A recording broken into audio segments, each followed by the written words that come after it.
Le SP500 prend 1%, le Nasdaq s'envole de 2,5% avec la signature du mémorandum par les États-Unis et l'Iran. Maintenant, c'est fait. Est-ce que la voie est dégagée? Est-ce qu'il faut acheter ou il faut rester extrêmement attentif et précautionneux? On répond à cette question dans cette vidéo. Salut, c'est Trado, content de vous retrouver pour la mise à jour de l'analyse technique des marchés financiers. J'ai beaucoup de choses à dire aujourd'hui et encore une fois, il ne s'agit pas du tout de moraliser qui que ce soit, hein. Je suis très critiquable sur plein de choses et je ne vais pas revenir sur ça. Ma volonté, c'est vraiment de vous faire avancer, hein. Et là, je voudrais faire un point sur les pessimistes, ceux qui voyaient tout de la manière la plus noire possible en termes d'intelligence artificielle dévastatrice, de chômage, d'inflation, de prix du pétrole, de guerre, etc., etc. Je suis pas en train de vous dire que je suis omniscient, je vais pas vous dire que j'avais vu ce qui allait arriver, mais ce que je peux vous dire, c'est que ce que voyaient les plus pessimistes, eh bien, comme on dit, hein, la fin du monde, elle est reportée, et c'est sur ça que je voudrais insister. Je vais vous en dire plus au fur et à mesure. Ce qui est sûr, c'est que les actualités militent vraiment pour une continuation de la hausse, hein. Vous le savez, hein, on a eu droit avec plusieurs heures d'avance, pour ne pas dire 2 jours d'avance, à la signature du mémorandum entre l'Iran et les États-Unis. Ça s'est fait à Versailles. Vous le savez, vous le savez, dans l'urgence. On sait également pourquoi. Et a priori, les observateurs considèrent que c'est bon. Okay. C'est bon en ce sens que le pétrole devrait baisser suite à l'ouverture des détroit d'Ormuz, et même si c'est de bonne guerre, hein, il y a toujours des petites provocations, etc. Normalement, ça devrait tenir.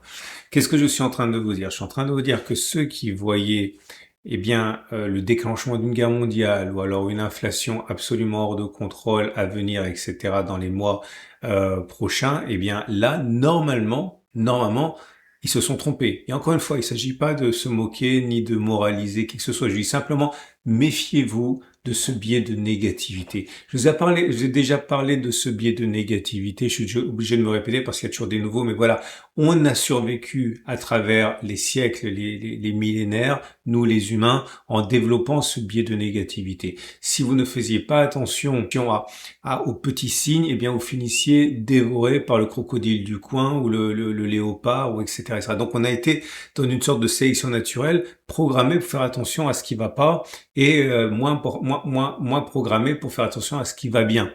Okay. Et c'est vrai que dans ce sens, dès qu'il y a un grain de sable potentiel, on a tendance à le monter en excès, hein. Ça pouvait être effectivement les risques inflationnistes ou le pétrole, etc., etc. Mais là, vous voyez bien que c'est mauvais conseiller parfois. Et apparemment, les craintes n'étaient pas justifiées. De la même manière, les dernières statistiques, j'avais parlé des statistiques qui sont tombées hier et j'avais dit que ça a été passé sous silence et que ça allait ressortir à un moment ou à un autre, peut-être parce que c'est vraiment très bon. Et regardez sur 2 jours ce qu'on a eu. Allocation chômage, ça c'était aujourd'hui, hein. Allocation en chômage en ligne. On vous dit, en ligne, on s'en fiche, c'est pas bon. Si, c'est bon parce que beaucoup disaient les chiffres du chômage devraient se détériorer quelques semaines après, quelques mois après, pour laisser le temps aux mauvaises nouvelles de se diffuser dans l'économie. Or, les chiffres du chômage n'ont pas réservé de mauvaises surprises. Et c'est pas tant le niveau qui est important, mais c'est le niveau par rapport aux anticipations. Que ce soit bon ou mauvais, c'est une chose, mais étant donné que le marché est une énorme machine qui prévoit à l'avance et qui s'adapte en temps réel, normalement c'est pricé quand c'est mauvais. Et la seule chose qui peut faire décaler les marchés une fois que la news tombe, c'est est-ce que c'est pire ou est-ce que c'est mieux que ce qui était prévu? Et là, c'était en ligne. Ça n'a pas été pire. Donc, on s'est dit, c'est bon, on est en contrôle. On prévoit ce qui arrive avec un bon niveau d'exactitude. Donc, ça a été très bien pris. Également, l'activité manufacturière de Philadelphie, qui est très suivie parce il représente bien l'économie américaine, rebond. Ça veut dire que ceux qui anticipaient un effondrement de l'activité économique avec le chômage en corollaire, et tout ça à cause notamment de l'incertitude liée à l'intelligence artificielle et à l'inflation, non. Non seulement ça a été, ça a pas baissé, mais en plus ça a rebondi. On avait vu hier que les ventes de détail ont été quasiment 2 fois plus importantes que prévu et le mois d'avant a été révisé à la hausse. Et dernière chose, eh bien, finalement, on se rend compte que les craintes inflationnistes probablement ne se réaliseront pas parce que là maintenant, étant donné qu'on ouvre les vannes au niveau du détroit d'Ormuz, eh bien, on se retrouve dans une situation où non seulement le pire ne s'est pas produit, mais ça devrait aller de mieux en mieux. Et même si ça va pas de mieux en mieux, les analystes vont le voir comme une question de temps avant que ça aille de mieux en mieux. On sait également que les grandes manœuvres sont en cours actuellement et que tous les pays tentent de réduire au maximum le pétrole qui passe par le détroit d'Ormuz. Alors attention, hein, je suis pas un spécialiste, hein, je vous parle de choses que j'ai lues, mais ils ont dit que normalement ils ont déjà trouvé de façon assez efficace de détourner le pétrole qui passe par Hormuz parce qu'ils se sont rendus compte que c'était pas fiable et que c'était pas sécure et que c'était pas sûr, pardon, et en plus il fallait payer maintenant l'Iran pour avoir le droit de passer, etc. Donc on dit que là où c'était à certains niveaux avant la crise iranienne, on ne devrait pas remonter de toute manière aux 2 tiers de ça. C'est ce que j'ai lu. Donc c'est-à-dire que déjà, beaucoup de pays s'organisent pour que ce ne soit plus un problème d'ici quelques années, le problème iranien. Tout ça pour dire quoi? Tout ça pour dire que, je le répète, on a prévu le pire et franchement je suis coupable de ça aussi avec mes vignettes qui sont extrêmement accrocheuses pour ne pas dire putaclic parce qu'il faut bien que je fasse connaître mon format, ok, mais voilà, il y a ce que je dis, il y a ce que je dis dans mes vidéos, ce que je dis dans les accroches, ce que je dis dans les vignettes, ce qu'on dit dans les actualités, etc., etc. Et puis à la réalité des faits. Et la réalité des faits, c'est que ça semble bon maintenant. Là où on craignait une explosion du chômage avec l'intelligence artificielle et l'inflation, on ne l'a pas. Là où on croyait à une inflation explosive avec un pétrole à $200, je l'ai lu, 50 fois, eh bien on l'aura pas, probablement, je veux dire, et tout devrait rentrer dans l'ordre. Avec des problèmes évidemment, les marchés qui sont très hauts, les survalorisations, etc., etc. Mais entre d'un côté les entreprises qui délivrent des profits records, ceux qui justement sont sous le feu des projecteurs, hein, et de l'autre l'économie qui montre un chômage certes un peu désagréable mais sous contrôle, une inflation certes un peu désagréable mais sous contrôle. Globalement, l'un dans l'autre, ça va, quoi. Et il est plausible que on ait fait les plus bas. Ok, on verra. Je suis pas dans le secret des dieux, mais je voudrais simplement vous alerter sur la peur que l'on finit par instiller dans nos propres analyses. Encore une fois, à cause de ce biais de négativité qu'on a déjà abordé. Mais bon, là pareil, je vais dire d'un côté un truc que j'aurais probablement décrié de l'autre, mais je vais attirer par contre votre attention sur un détail qui est passé complètement sous silence et qui risque de faire du bruit, c'est au niveau du yen carry trade. Vous savez, hein, je vais pas expliquer ce que c'est. Je réexpliquerai demain si vous voulez, si on savait trop. Mais regardez, on a dépassé la barre des $160 allègrement, 61 même.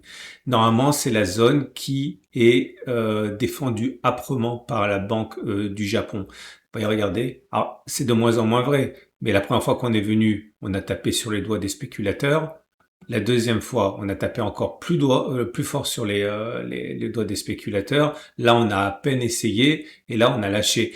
Il faut savoir que la Banque du Japon a dépensé déjà 70 milliards de dollars pour défendre ce niveau. C'est-à-dire qu'elle a vendu des dollars et acheté du yen pour justement faire monter la valeur du yen par rapport au dollar parce qu'ils n'aiment pas 160.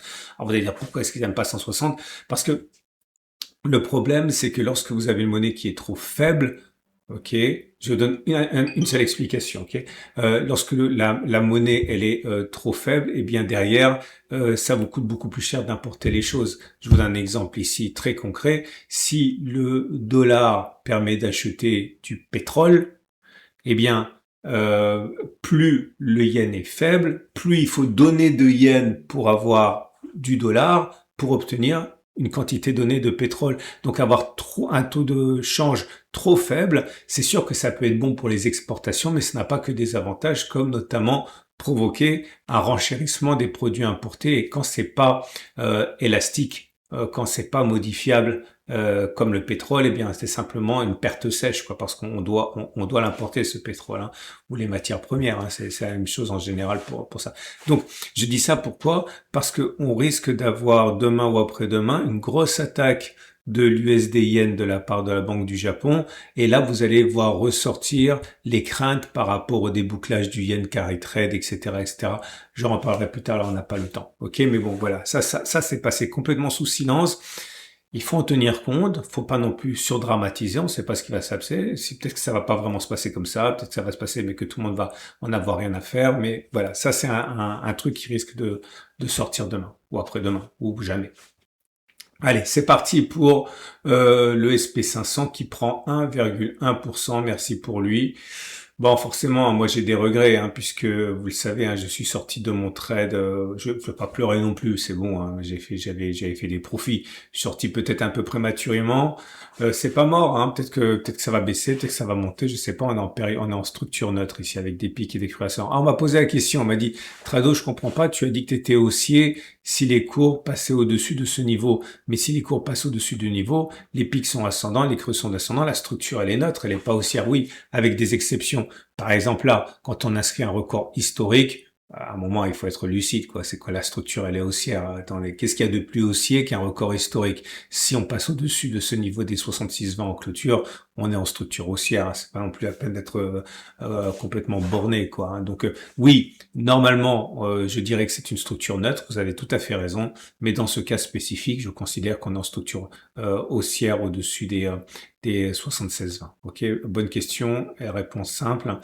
Par contre, si on repasse en dessous de ce niveau-là, on sera bien en structure baissière. Pour l'instant, on est en structure neutre. Attention, on n'est pas tiré d'affaire. Hein. Ce rebond technique est la condition sine qua non pour avoir une structure baissière. Hein. Donc finalement, on est toujours dans les clous et pour l'un et pour l'autre. Vous allez dire qu'on ne sait pas. Bah oui, on ne sait pas. C'est parce que c'est une structure qui est neutre. Ok. En tout cas, vous pouvez anticiper. C'est pas un problème. On peut acheter. Parier qu'on a fait les plus bas, ça pourra pas descendre plus bas que ça, vous pouvez le dire. Donc achat, stop de protection en cas de clôture de cette zone. Vous pouvez également parler du principe, partir du principe qu'on est parti pour faire un trading range comme ça pendant des mois tant on a monté. On peut spéculer à la baisse avec un stop de protection. Je le mettrai quand même assez large hein, pour le coup. Vous avez le Nasdaq qui lui bondit de 2,5%. Rien à dire, c'est magnifique. Si vous êtes haussier, bah, c'est exactement la même chose. Hein. Soit vous attendez que ça casse et vous achetez, mettez un stop de protection en dessous. Si vous êtes également haussier, vous pouvez attendre que on revienne par là, acheter stop de protection en cas de clôture en dessous. Si vous êtes baissier, vous êtes sur un très bon niveau pour spéculer à la baisse ici. Ou alors attendre que ça casse. Moi, je rentre pas pour l'instant. Pourquoi je rentre pas pour l'instant? Parce que je vais en savoir davantage. De toute manière, je suis déjà exposé à la hausse. Je dis 50 fois, je dis pour un nouveau. J'ai du cuivre. Je suis actuellement sur un trade cuivre. Je suis actuellement sur d'autres choses qui sont corrélées au, au SP500. Donc, je profite de la hausse. Et si j'achète en plus du SP500, ça me ferait trop de choses corrélées au SP500 et c'est pas comme ça que j'aime sécuriser mon portefeuille. Hein. J'aime bien avoir toujours une idée claire de mon exposition à un risque donné.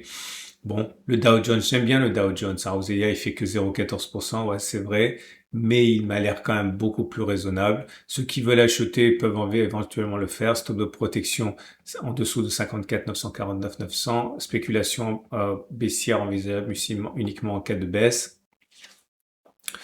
Je vous montre également l'Eurostoxx. Ah non, je vous montre quand même le VIX qui s'effondre, signe d'une baisse des tensions. Car attention, c'est pas vraiment l'indice de la peur, hein, le VIX. Hein, c'est un calcul qui est réalisé sur les options, mais c'est résumé comme étant l'indice de la peur. L'Eurostock 50 qui continue d'inscrire des records, lui, il se porte très très bien. Ok. Si vous voulez acheter, vous pouvez le faire. Moi, je mettrai le stop de protection en cas de clôture sur les 60, 60, 59, 70.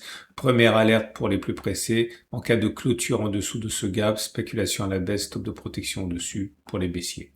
Le DAX qui progresse encore. Je suis pas fan du DAX sur les niveaux actuels, personnellement. Je pense que je pourrais acheter si on franchissait ça. On se mettait au-dessus. Et par contre, on peut spéculer à la baisse si on a un biais négatif, hein, avec un stop au-dessus, là. Vous avez le CAC 40 qui est exactement dans la même situation. Je suis pas fan du CAC 40 maintenant sur ces niveaux parce qu'on est au contact d'une résistance. Ça me dérange pas d'acheter une résistance, mais pas dans les conditions comme ça. Stop de protection pour ceux qui veulent spéculer à la baisse. Autre solution pour ceux qui veulent spéculer à la baisse en cas de clôture en dessous. Avec un stop de protection au-dessus. Ceux qui veulent acheter, vous pouvez, mais soit vous attendez que ça casse, à mon avis, soit vous attendez que ça descende un petit peu. Désolé pour le bruit des camions poubelles, hein, c'est vendredi.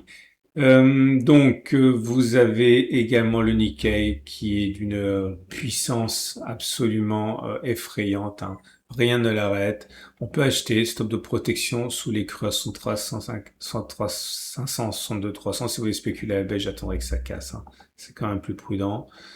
Je vous parle maintenant de l'or qui baisse. Pourquoi? C'est à cause de ce qu'on a vu hier, hein, et le discours très hawkish, très faucon, hein, de Monsieur Walsh. Donc forcément, je sais pas, honnêtement, j'ai du mal à être inquiet. Je crois que c'est bon. J'en sais rien, hein. C'est un sentiment. On traite pas les sentiments, mais mon sentiment, c'est que ça va. Je pense que ça va repartir de l'avant. Si vous voulez acheter, moi, je mettrais le stop de protection en dessous des 41 10 39 00. Pour le silver, c'est pareil en pire, hein, puisqu'il perd 4,5%. Mais là non plus, bizarrement, je suis pas très inquiet. Peut-être que je me trompe, hein. Je mettrai un stop de protection large si je voulais acheter. Maintenant, si vous voulez spéculer à la baisse, vous pouvez stop de protection au-dessus des plus hauts qui sont ici. Ok. Vous avez pour terminer, ah non, c'est pas pour terminer. Vous avez le cuivre qui est toujours bien, le cuivre. Ok. Alors, la structure, elle est loin. Ok, c'est si vous voulez acheter sur la même chose, hein, je mettrai le stock de protection ici. J'ai pas trop confiance dans un stock de protection plus court comme ça ou comme ça. On peut, hein, mais moi je préfère le mettre large et puis être mieux protégé des soubresauts. Et puis Bitcoin et Ethereum qui souffrent 2,6%. Ça aussi j'ai expliqué pourquoi hier. Regardez la vidéo d'hier. Je sais que c'est bizarre, mais je suis pas super inquiet non plus. Stop de protection large en dessous, en clôture, éventuellement. Si on repasse au-dessus, c'est également un signal haussier. On peut spéculer à la baisse, faut mettre le stop de protection en clôture au-dessus de ce niveau. Et Ethereum, c'est exactement pareil, mais les niveaux sont un petit peu différents. Voilà. Je vous souhaite une excellente journée. Demain, le Commitment of Traders pour savoir ce que font les gros. J'espère que je vous ai convaincu sur l'intérêt qu'il y a à suivre ça quand même. La vidéo sur l'or et puis tout ce qui vous attend le week-end. Excellente journée. Merci pour les gentils messages et les encouragements que vous avez mis sur la précédente vidéo. À demain pour la mise à jour.